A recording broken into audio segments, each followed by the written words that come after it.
और अब देखिए दिव्यांगजनों के लिए हमारा स्पेशल बुलेटिन। इजराइल ने ईरान के मिसाइल अटैक का बदला ले लिया है।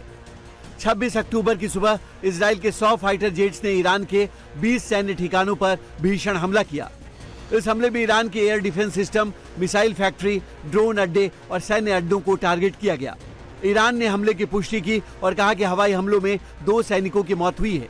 हालांकि इजराइल इससे कहीं ज्यादा नुकसान के दावे कर रहा है। हमले में इजराइल ने F-35 फाइटर जेट का इस्तेमाल किया।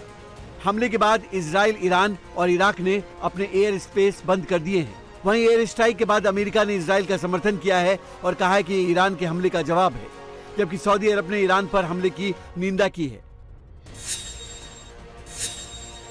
महाराष्ट्र में विपक्षी गठबंधन महाविकास आघाड़ी में सीट शेयरिंग का मसला अभी भी पूरी तरीके से हल नहीं हो पाया है। इस बीच कांग्रेस ने तीसरी लिस्ट जारी कर दी है। इस लिस्ट के सामने आते ही कांग्रेस और समाजवादी पार्टी महाराष्ट्र में आमने सामने हो गई है। भिवंडी वेस्ट से दयानंद मोतीराम को कांग्रेस ने उम्मीदवार बनाया है। वहीं मालेगांव सेंट्रल से एजाज बेग उम्मीदवार बनाए गए हैं। इन दोनों सीटों पर समाजवादी पार्टी पहले ही अपने उम्मीदवार घोषित कर चुकी है। महाराष्ट्र में समाजवादी पार्टी के अध्यक्ष अबू आजमी ने साफ कर दिया है कि 5 सीट नहीं मिली तो पूरे 25 सीटों पर लड़ेंगे। कर्नाटक के विजयपुरा में किसानों की 1200 एकड़ जमीन पर वक्फ बोर्ड के दावे पर सियासत तेज हो गई है। दरअसल होनवाड़ा गांव की 1200 एकड़ जमीन पर शाह अमीनुद्दीन दरगाह ने अपना हक जताया है। तहसीलदार ने जमीन मालिक किसानों को नोटिस भेजकर इसका जवाब मांगा है। नोटिस मिलने के बाद किसानों ने इसकी शिकायत लोकल विधायक और कांग्रेस सरकार के मंत्री MB पाटिल से की है।